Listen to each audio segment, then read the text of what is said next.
stuff. Because here's the thing, I got into this business to do precisely the opposite.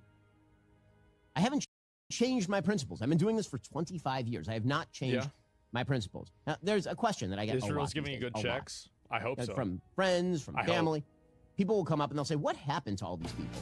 Yeah, they understand New York Magazine and Washington Post and what they are, but what happened to, Candace Owens or Tucker Carlson or Megan? Social bait, that's not pretty. Well, I'll give you an example for me. A lot of my audience was not happy about the fact that I supported the Iran war. Who cares? Who cares? That's what I think. Yeah, that's what I think. It's the same as people weren't happy whenever I said that I supported, trans people. Like, I didn't care about people being trans. Who cares? If it's what you think, then what is... So this is my outlook on it, okay? Why is it that I have invested a decade of my life, years of my life, into building what I have, doing all of this, in order to avoid having a boss at work, only to replace it with having thousands of bosses as viewers? Why would I do that? What's the reason? Stupid. Fuck that. Kelly and all the rest. And I don't know the answer because I'm not a psychiatrist. But here's what I do know. Nobody has ever asked that question about me. No one, because my worldview has not changed. It has not changed. My principles haven't changed because I think those principles are true and good. And those principles are not going to change. So, in the end, take it or leave it. If people decide they don't want to hear it, it's a free country. That's their choice. But I am willing to bet my future and the future of America that more Americans agree with me than agree with the people who want to destroy the Daily Wire. I'm betting there are a lot more rational people in this country than conspiracy-mongering nut jobs. I'm betting that there are way more people in America who believe in truth and virtue and freedom than people who revel in grievance and demoralization and stupidity. And again, maybe I'm wrong. Maybe we lose. But here's the thing. That also doesn't change a thing. It doesn't change a thing. It doesn't matter. Because the only thing that matters is the only thing that has ever mattered to me. Speaking the truth, whether people like it or whether they don't. Because facts still don't care about your feelings. This is The Ben Shapiro Show. I gotta respect it, man. The entire internet is out to get him, and he holds frame. I do. I've got to respect it. So I think that Ben has, it is, even if you don't agree with him, you have to admit that it's impressive to see somebody that stays in there. It would have gone harder if he didn't have the yarmulke on. Well, okay, so that's not true. Okay, look, so there are a number of things that I think that he has, that there's a messaging problem that he has. Number one, it's the messaging around Israel and downplaying people's legitimate concerns that we have so much interplay with Israel. Meanwhile, we have other countries that we seemingly have a lot more in common with, like European countries, places like Canada, and even a country like Japan. It seems like there is very clearly a disorientation there where a lot of people's concerns for Israel do not begin and end at, let's say, the USS Liberty or the Iran war. I think that there is a much deeper and a much greater concern that people have that I think that Ben Shapiro doesn't do enough to address and I guess like give people any sort of resolution on.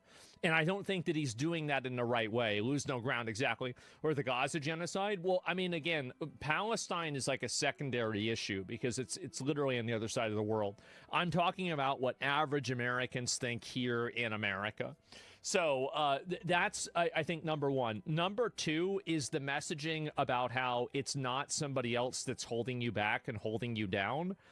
I think that in a lot of cases, actually it is. I think that you have some conservatives that are saying that you have to pull yourself up from your bootstraps, but at the same time, that messaging falls flat when you have DEI initiatives that privilege every single person except for, let's say, a regular white male.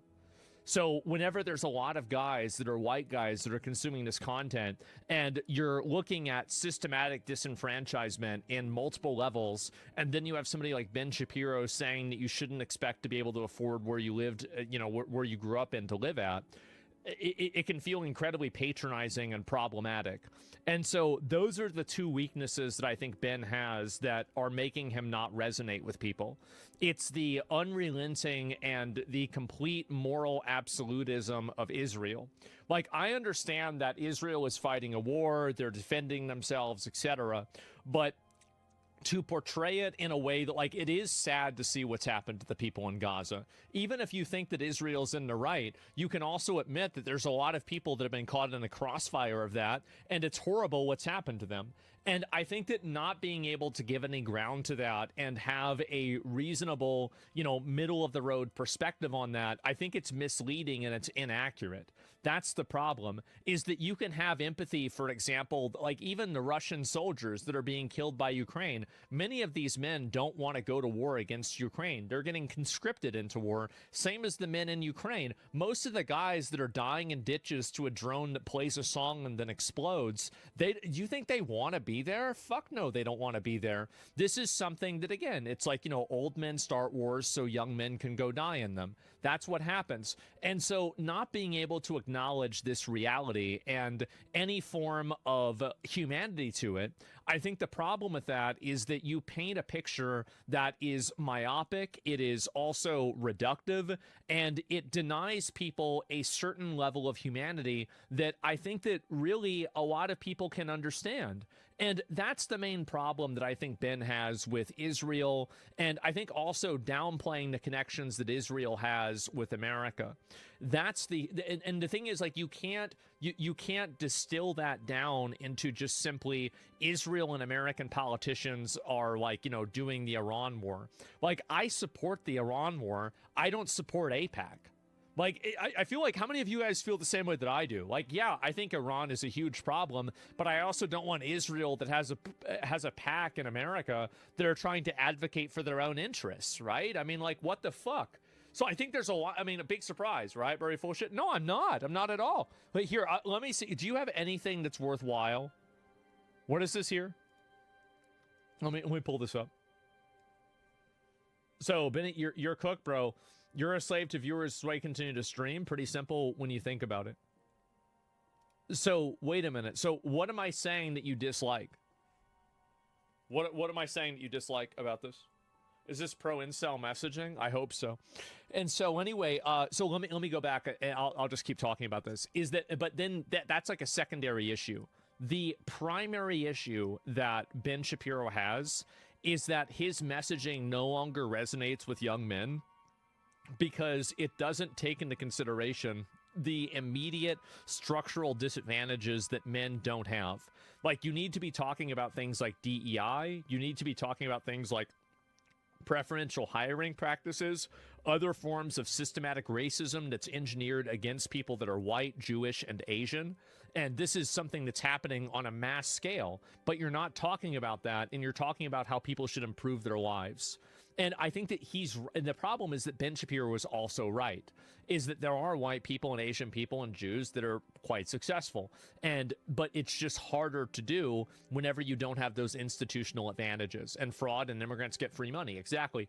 That's the main problem. And it's a matter of from your don't tell me, are you really another one of these people? You've been crashing out constantly, but you don't have anything to say. This is it's so annoying. Where do these people come from? Like, I don't understand this. Oh my God. What is this? What is going on? Bro, he left. Did he run away?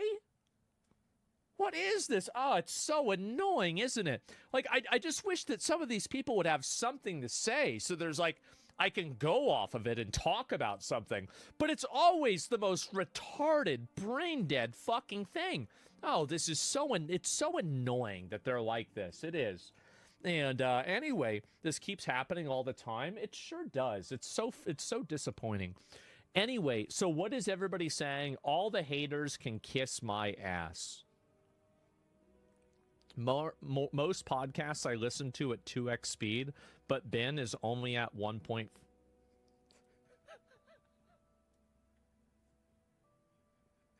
True.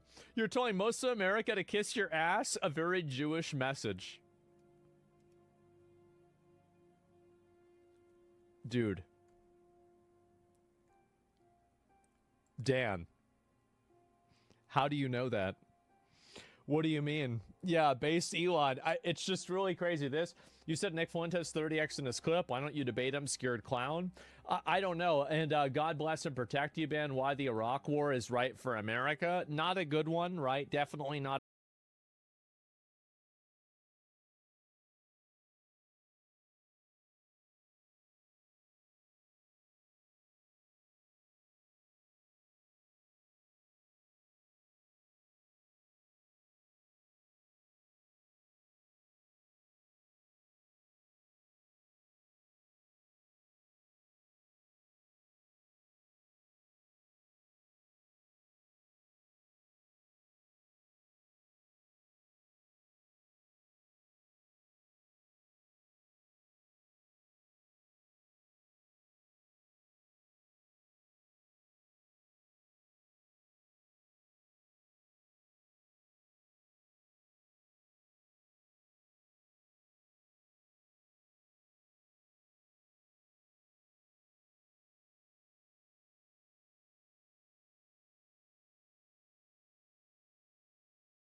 no, ladies and gentlemen, it turns out a bunch of other people started receiving similar fucking emails.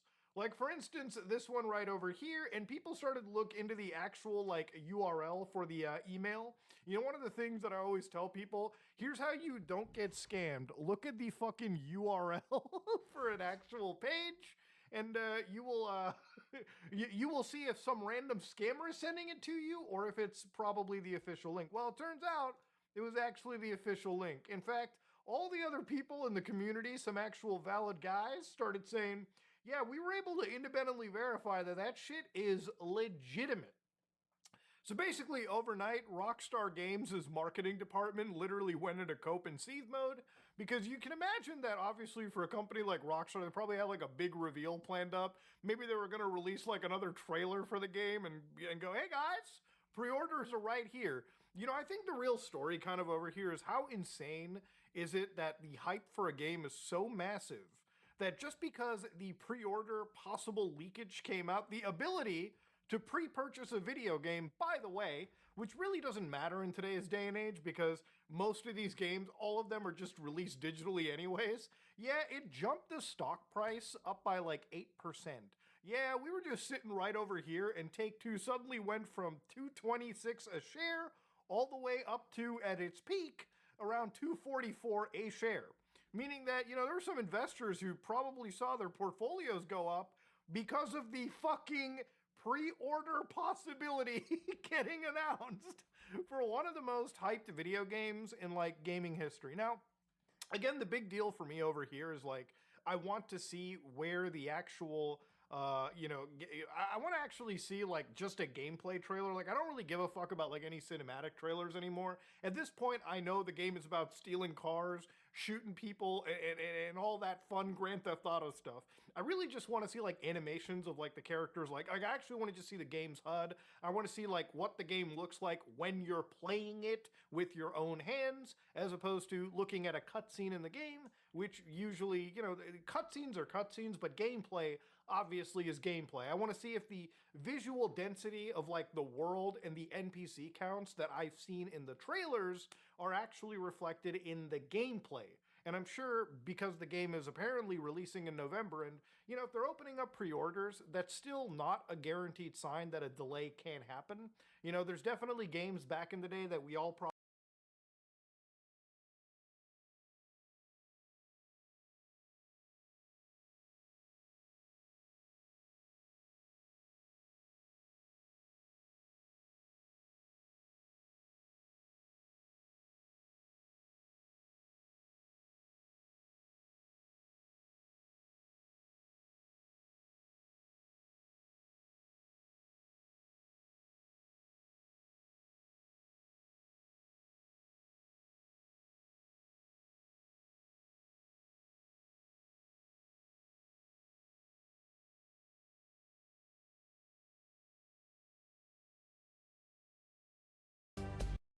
probably pre-ordered that definitely hit like a delay. I think it even happened with like, I think Red Dead Redemption 2. I wouldn't know much about that because I kind of ignored that game's like a whole like hype cycle until like about a month before it came out. And honestly, like until then, like I don't know if they started pre-orders and then like did their second fucking delay.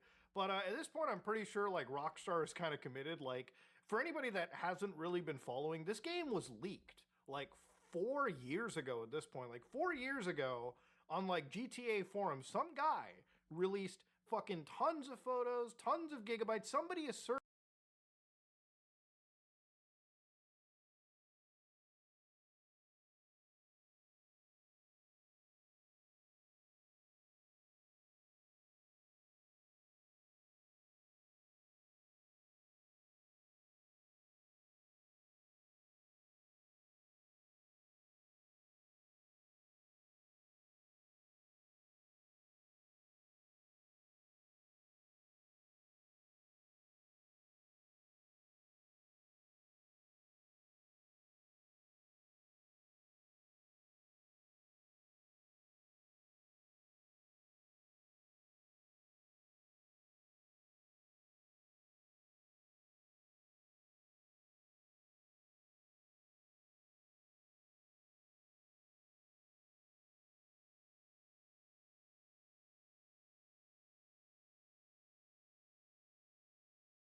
serving and like indefinite sentence because of this game getting leaked. It was that insane.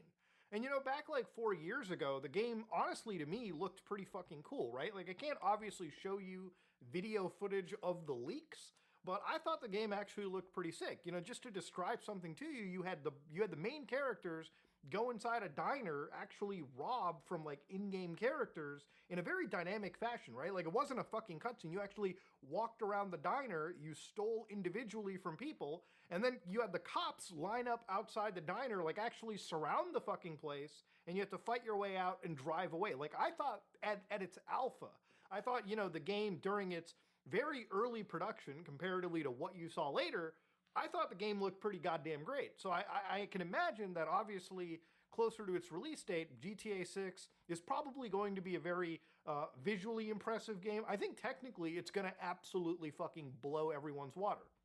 I'm not joking when I say this.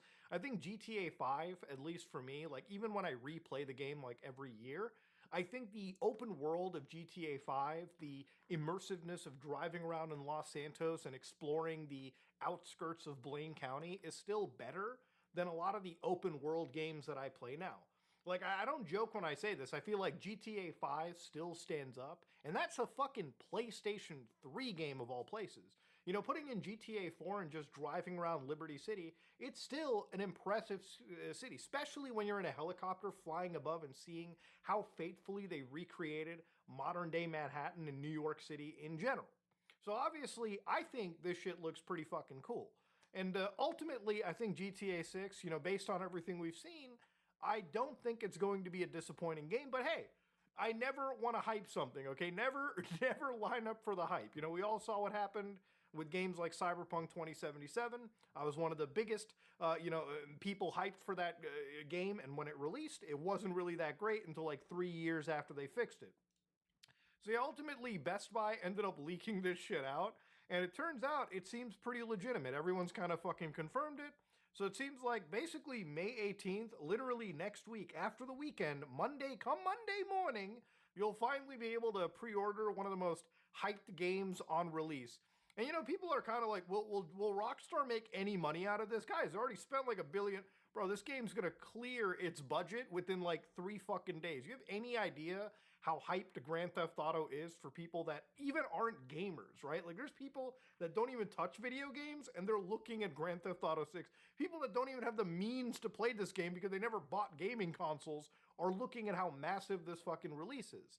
Now, to be fair with you, I think the only negative part of this release for me is probably going to be like how much Rockstar is focused on the online front, because I really think like going forward, if GTA 6 took too long to come out, remember GTA 5 came out, 11, 12, 13 years ago at this point? Like, GTA 5 is a very old game. It came out way back in the day. So if GTA 6 is going to come out this year, I can only imagine that GTA 7, if game development itself is so expensive and so time consuming, I think the wait to Grand Theft Auto 7 is actually going to be even longer. There is one actual post that really hits me too. Like, one guy said, there are so many doomers in here getting upset at people's speculation and theories. GTA 6 is only going to come out once. The build-up and anticipation is only going to happen once. In a few years, GTA 6 is going to be old news, and we're going to be looking back on these days fondly. I completely understand the frustration with people lashing out or harassing, for example, Game Informer, because of their wrong theories, and there are people with pretty wrong theories. But to be honest, this is that period of like waiting for a game where I feel like you only really get to experience. This is that period of like waiting for a game where I feel like you only really get to experience it once. And for a lot of the kiddies who grew up and their childhood game was GTA 5, I fucking hate saying that because it makes me feel old. Grand Theft Auto 6, there's only a small amount of time left, I guess, where you can say X has happened before GTA 6, before this game actually drops, and a year or two after it releases, you're going to have the video essays going, actually, GTA 5 was really the superior game. GTA 5 was peak Rockstar. Back when everyone hated GTA 4 on release, and then after 5 comes out, everyone's like, actually, if you really think about it, GTA 4 was like peak Rockstar. And I'm like, okay, it's that cycle constantly coming. You know, I remember back when GTA 4 was coming out, one of the coolest things was just actually going on to places like NeoSeeker and people releasing like fake screenshots like this. Like back in the day, you went onto internet forums, not Discord, not Twitter, nothing like that. You actually opened up like these old NeoSeeker forums and like people would post images like this. And I do remember distinctly back in the day looking at this and thinking, damn, GTA 4 looks fucking sick. Like she's carrying around a fucking mace and everything. But lo and behold, ladies and gentlemen, it's a fake screenshot. And I think in the age of artificial intelligence, it's just gotten way worse. Like now with like ChatGPT and like Google Gemini, everyone's just generating a fake like leak every other day. No, I think the wait for it is just it's one of those periods where I'm genuinely thankful that I get to experience, and I'll look back on it relatively fondly. I love this one. I think this is just a modded version of either San Andreas or Vice City. It looks really weird, and I don't think GTA would suit a female lead character at all. Also, 3-star wanted level, but no cops? I wonder what this user thinks about Lucia now coming out in 6. If only you could look into the future, huh? But again, the hype for a video game and just the fact that pre-orders are even like sniffed is actually kind of insane to me. I don't think I've ever seen a game like this hyped. And ultimately, I hope it ends up actually being great, to be honest with you. I think closer to release date, we'll probably get that gameplay trailer, or I don't know, hopefully instead of the gameplay trailer, or sorry, instead of trailer 3 being cinematic, maybe we might actually just get like a fucking gameplay trailer, at least at some point, which is basically all I actually fucking want out of the story. Now, ultimately, at the end of the day, ladies and gentlemen, should you pre-order GTA 6? In the end, you know, the game's going to be available anyway, so I guess you should consider doing it if you're getting like the fucking collector's edition or like the steelbook crap that they release, which I also hope, and I don't think Rockstar is going to let me down here, I do hope the whole game is also on disc. I don't want this to be a situation where like they release a fucking game that's like half on disc and I have to download the rest, basically meaning the physical version of the game is effectively a useless product. I do hope that Rockstar just releases a disc, probably 2 discs, like at least Final Fantasy Rebirth, so the game actually is entirely on a disc and we can all play it as it shows up. But yeah, ladies and gentlemen, GTA 6, it's pretty much confirmed to come around the corner. So, you know, before the Elder Scrolls fans, we ended up getting our game. Before the Half-Life fans, we ended up getting our games. And for the schizophrenics in the audience using the star charts to align and figure out if this is actually happening, good for you. Schizophrenia once again wins. If you like what you saw, please like, comment, and subscribe. Dislike if you dislike it. I am out. Hello, guys and gals. Me, Mudahar, and I have a simple question. What'll it take for you to stop getting bent over, screwed right up the butthole, and decide to fight back against the people who want to make your life a little bit crappier? Now, you know, ladies and gentlemen, the older I get, the more I realize things be a changin'. You know, when I was younger, you know, when I started this whole YouTube channel, it was kind of easy. You know, I started off because I went on to like places like the Creepypasta Wiki.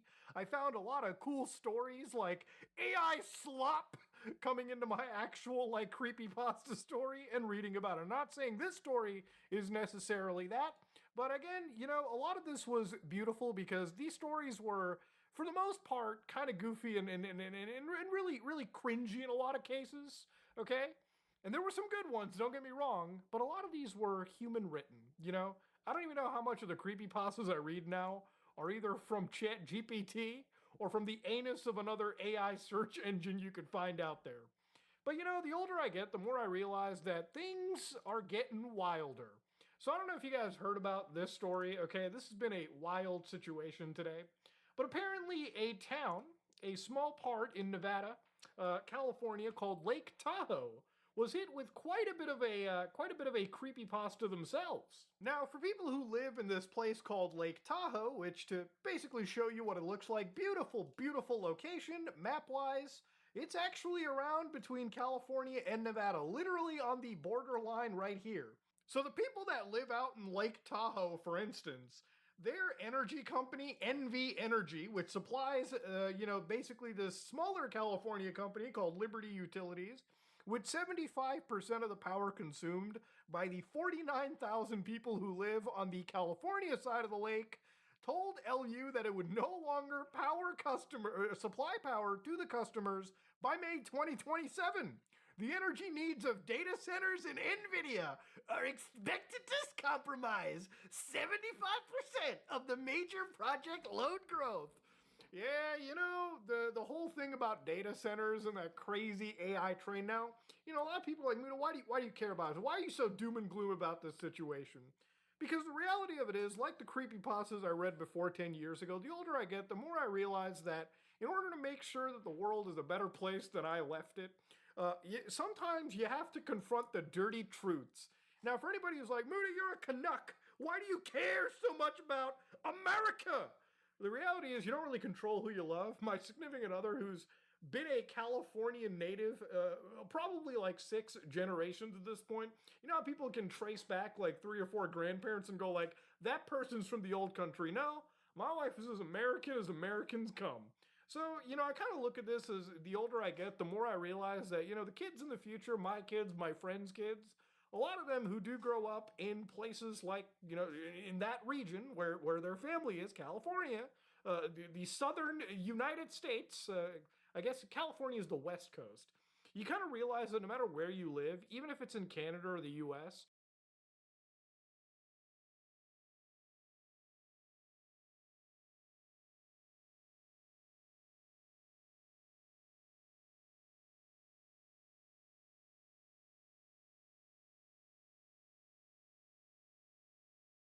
you want the places you grew up with, the places that you go to, the places you see every day to just be better, okay? Now, I don't think this is good news whatsoever. And, you know, I've been talking about AI stuff for months now, years. And so the reality of it is I kind of want to go through the headlines over here and sort of look through what is the actual reality of this situation. So, to give you an idea of what's been going on, ladies and gentlemen, this story has actually been happening for quite a few years at this point, okay? So, for instance, back in April of this year, this energy transition was supposed to actually be happening for years, right? So, NV Energy was basically expecting this for quite some time. The company supplied electricity to Liberty Utilities since 2009, and while selling portions of its California energy system, they were actually working on an agreement multiple fucking times. In fact, it was actually entirely supposed to be a temporary thing. So, for the people that have kind of been looking into the history over here too, from Liberty themselves, for the people who live over in Lake Tahoe, the actual energy company they go to, a lot of these people have said since 2028, they will not be a wholesale provider. They have to effectively find either somebody new, they have to, you know, find somebody that can deliver this stuff, and of course, per their own ethos, they want to commit to clean energy. Actually, they kind of tell you that they generate a portion of their electricity through their own solar systems. But look, stuff you get from the sun isn't something that you can use to power, of course, like all these homes. You need to find energy from other areas. So for a lot of people who said that, you know, it's not the data center that's causing it, the grim reality of it is, ladies and gentlemen, is when you actually look into the real story and you look into the real theatrics of it, the basic stuff that's written over here is the market for new resources is extremely competitive as a number of entities are seeking to add large loads, such as data centers, into the area. NV Energy itself is seeking to add a significant quantity of new resource, including renewables and storage. So they can tell you right now the market is very competitive, and you have to acknowledge the market circumstances. So basically what's kind of gone on is, from my understanding and my research, very similar to the companies that are, you know, making RAM. So instead of making RAM for the average consumer, because remember, RAM, much like electricity, is a limited resource. You can't just go to the RAM factory and, you know, flip the switch to on and have the RAM generate infinitely, you know? Life is like a game of Factorio. Instead of chasing the infinite factory, you have to realize that all the base shit that you make has to go through a finite set of facilities. It is all effectively a game with a limited amount of resources. You only can make a limited amount of RAM, okay? So when the buyers come into the market and, you know, you come in, you and I, let's say you and I go to the store. We're like, we would like to buy 2 sticks of RAM, sire. And we give them like our $5 because comparatively that's what we have. The fucking AI companies in the US walk in, you know, stunting with their $500 bills, Dom Perignon on their fucking breath, doing a line off someone's ass, driving in their fucking nice diamond-studded limousine. Who the fuck do you think the RAM manufacturer is gonna sell the RAM to? You think they're gonna give it to me and you, the guys with the $5? Or are they gonna give it to Mark Zuckerberg with the Lions, the Bugatti, the fucking $100 bills, the Cristal, all that? Of course they're gonna give it to the data center guys. That's precisely what the electric company is doing in this case. Instead of providing it to the people that are willing to pay money for the electricity, they're gonna give it to the people that are willing to pay 10 times the money for the electricity. And ultimately, the sort of like bet has sort of been written over here, right? Like the bet has been made. The data center expansion is honestly quite alarming in this case. Now, according to the data center map, it's not even really a competition. For instance, the United States has like over 35% of the global total of data centers, you know? Right now, you're looking at 3,960 in the US. The biggest competitor to the United States in this situation would probably be the Chinese, that are sitting at 365. You've got the Brits at 498, you've got the French at 335, and because Canada is cold as fuck, 285 still have managed to break into the great white north that I am from. So of course, understandably, ladies and gentlemen, let's be fucking real here. America runs the global data center train. And it makes a lot of sense. America's been running the data centers since before AI was ever even in conversation. Obviously, if you've ever used an American tech company, you probably have your information routed through a data center in the United States or somewhere that they own in another part of the world, right? Close to your region. So because the internet basically runs off of the backs of Google, Amazon, Microsoft, you can bet your ass that the data centers that you're using to talk on the internet, to watch the video on YouTube right here, to download the game off Steam that you have on a second monitor, this is absolutely done through any of these large data centers that are running in the country. The big difference and why the data centers have become a huge talk of concern is because now the hyperscale data centers have been consuming a substantially large amount of electricity. Why are data centers suddenly consuming more electricity than they used to be? And the answer is obviously artificial intelligence. Look, I've shown you on my channel locally running AIs, and I can show you that even on my system, running one standard 27 billion parameter model janks my GPU up to maximum load to generate tokens. Now, of course, it's kind of the equivalent as the amount of energy you consume, let's say, playing a maximum graphic video game on your system, something that pushes your system's CPU, GPU to the limits, drawing full power at full load. Imagine a data center with just tens upon thousands, hundreds of thousands of graphics cards, GPUs, computers, running at full load pretty much all the fucking time. How much energy do you think that's consuming per day? Well, it's a significant portion of the country's total generation. So basically now we're at a point where the AI stuff has consumed so much that even if you don't, say, use artificial, let's say you're somebody that, you know, doesn't fucking use ChatGPT or anything, which is my dad, for instance. My dad doesn't use anything AI. He doesn't get it. My mom doesn't get it. They don't even know how to get the apps on their phones and try fucking around with it. They don't care much for it. They are just standard people that will go to google.com, type in what they want, and get their search results. And frankly, my parents don't really use technology as much as they need to, all right? Basically to make a call, send a text message to a loved one, or check something on Google. They're very simple people. But even for those simple people, their energy prices are going to go up. Even in places like Canada, for instance, right, the government, alongside private companies, wants to make more and more fucking data centers. And these data centers do come at the cost. When they come into your community, not only do they jack up the prices for the actual, like, utilities, because guess what? Out of nowhere, the power grid that's been powering your homes has now been getting fucking ass-rammed by a giant football field-sized, lucky, by the way, if that's all it is, because those are very small in comparison, you get this massive, mega-sized facility just yoinking power 24/7 and just fucking up the grid for everyone. So gas, electricity, for instance, that used to cost, like 20 cents per watt or something, just for an example, like a year ago, now is doubling those costs because you have this big demon sitting next to you. It's so bad that a lot of these big tech companies like Microsoft have to basically, in my opinion, fucking lie to you and tell you, no, don't worry. Just let us move in. I swear it's not going to get bad. And then it does actually end up getting bad. You've got situations where entire projects like Hyperion, this is supposed to be this huge project by a company you may know as Meta. And their whole project is to actually go and build this is a render, by the way, this mega fucking sized data center that's obviously going to be used to power their AIs. And of course, I would argue probably assist the government in mass surveillance activities, because given all the age verification, all this crazy shit that's been happening around us, let's not forget that these data centers do somewhat tie into that as well too, because ultimately it's these big companies working with the actual they're working with the mass surveillance machine, and they're harvesting all of our information, and of course they're routing all of our information through all of this stuff too.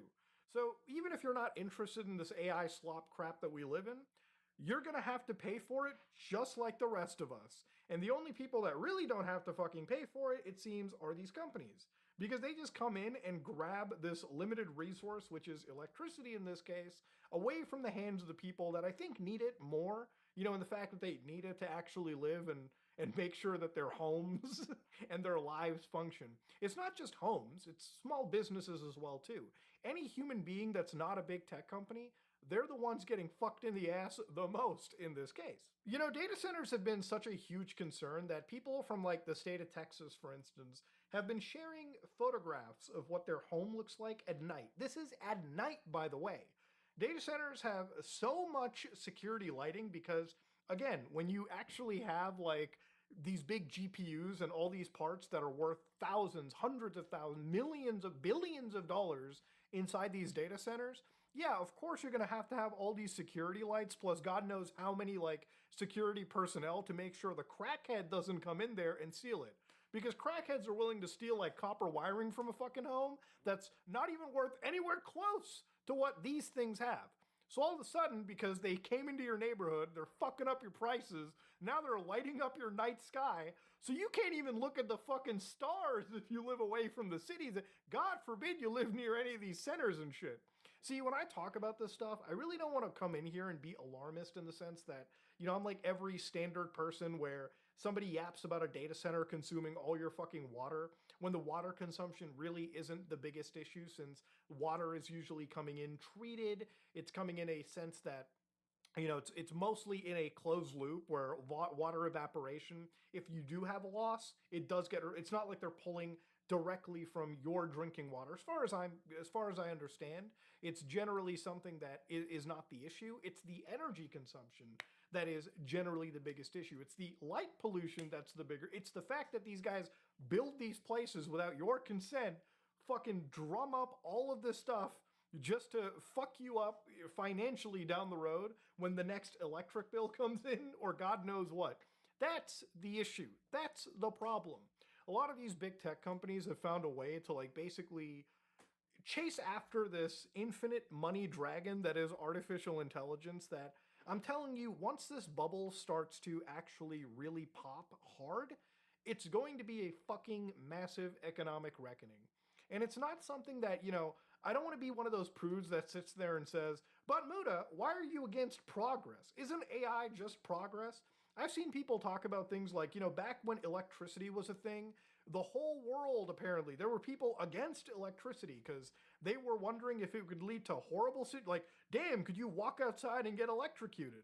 And look, here's the thing. I'm not going to disagree. There were definitely people back in the day that probably were scared shitless of a light bulb sparking up. But the thing is, electricity is a great technology. It's a technology with a lot of valid practical uses, right? You and I need electricity day by day to move forward.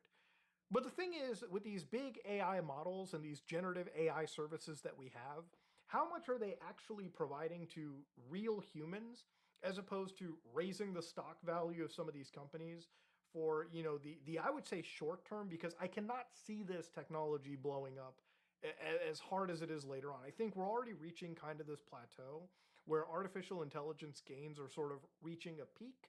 You know, there's only so much information that they can train off. We should be at a point where AI stuff should become more economical as opposed to more expensive. The reality is, this technology has just been sparking up its power demand, right? It started off small, and now because everyone's using AI, or at least a lot of people are using it in a agentic manner, where they're burning more tokens and computes to achieve things that really aren't all that impressive in my opinion, those costs are skyrocketing. You've already seen it when it comes to these people selling you subscriptions for AI services. They are giving you less for the $20 a month subscription to the AI service that you may go to, simply because as a technology, it's just getting more expensive to dole out. They were already losing money. Now they're losing a lot more money. So this whole expansion that these companies are doing at the cost of the people is something that I have to ask, at what point is enough actually enough?